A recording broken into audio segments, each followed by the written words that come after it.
It's Spotify rap season, so let's go over some of my top picks. Before we get too deep into it, I feel like the general consensus was that this year's rap was kind of lame. First of all, it was late. Everyone had to wait a few extra days.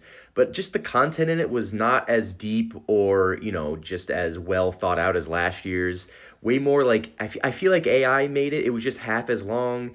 They introduced all that weird like goblin core, like your style of music listening. It just didn't have the same like kick as last year's did. It just felt like it was more like AI based, I guess. And I feel like that's just the general consensus. This one seems pretty basic, just like a standard minutes number. I'll actually verify this with Last FM in a little bit, but I don't listen to music while I sleep anymore, not to throw this number off, so I'm pretty proud. Also pretty proud of this. Again, I'll double check this number to be more accurate later, but still not bad. This one I was actually surprised about. My top song was Brooklyn Bridge to Chorus by The Strokes. I have 37 listens on that. Again, we'll go and double check, but I also really love that song. I thought I really peaked with this album listening last year, but I guess more of it bled over to this year than I thought. And then here's the rest of my top five. Not Like Us was an absolute banger. I've always been listening to Sufjan. Morning Sickness by Hail the Sun was pretty interesting. I love that album. And of course, New Remy Wolf. They also did Music Evolution, where they kind of figured out what we were listening to throughout the year. Apparently, January was this bullshit. Like, what the fuck is this? I don't care about Goblin Core, Swan Core. It just means I listened to these types of artists for a little bit that year. I mean, it's kind of neat, but like, what is this? Mall goth rock? It's just new metal. It's just System of a Down and Korn. Like, that's what I was listening to that month. Like, I guess it's kind of neat, but you don't need to like pull out these very niche genres just to make a point. Like, that's really not a lot of content. This also kind of pissed me off. Bougie football rap. It's just like relatively popular rap. Like, that's not bougie football rap. Like, come on. This is definitely that AI DJ bullshit that they keep pushing. The only relevant stats were, like, the top artists, how many listens you were. I was top 0.1% for Sufjan. Not sure if that's really a good thing or not, but this is really the only actual content that they put out. And again, you can get this in many different places. It's really about the presentation, and it was really lacking this year. Anyway, here are my top artists. Again, I'll go back and double check these. Sufjan, number one. He really is. He's been like the last 3 or 4 years, even though I don't feel like I listen to him that much. Origami Angel at number two. Super stoked about that. They were actually my artist like video, like their thank you video. Very cool. They kind of like opened the fridge to say thank you. I thought that was neat.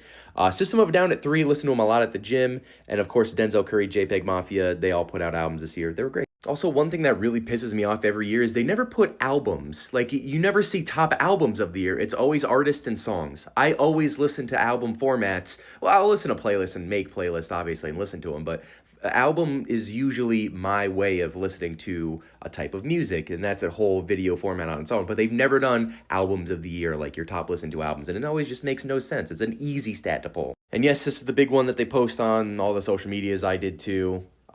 Pretty proud of it. I mean, pretty interesting, but let's go check the actual rap. I feel like I make a video about this every year, but Last.fm is always going to be my preferred way of tracking my music history. And I know it's, a lot of people say that. There's a bunch of different sites. I've trusted this one since 2017, and it's been extremely accurate. It just tracks every time you listen to a song.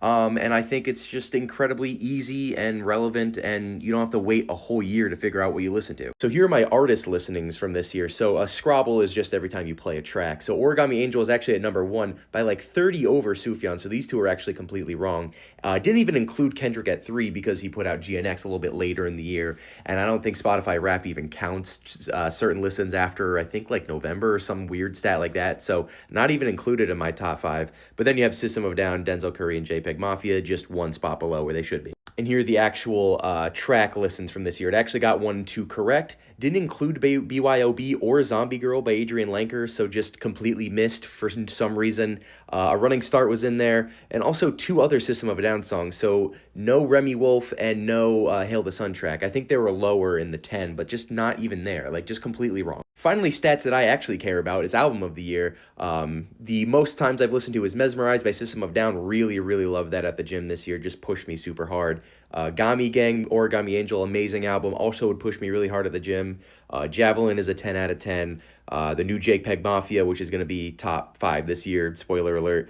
And Pink Moon, for some reason, that was my album last year that I listened to the most. I guess I just like sad boy albums, don't judge me. But yeah, that's going to do it for my Spotify Wrap this year. Again, just very disappointed by it. Just feel like there's not a lot of content, but I guess that's what you get from a company that lays off a lot of its employees and tries to get AI to pick up a lot of the slack and underpays its artists terribly, just terrible compensation. And that's also what you get from an owner who doesn't care about any of his workers and pays a lot of money to the military industrial complex. So, sorry.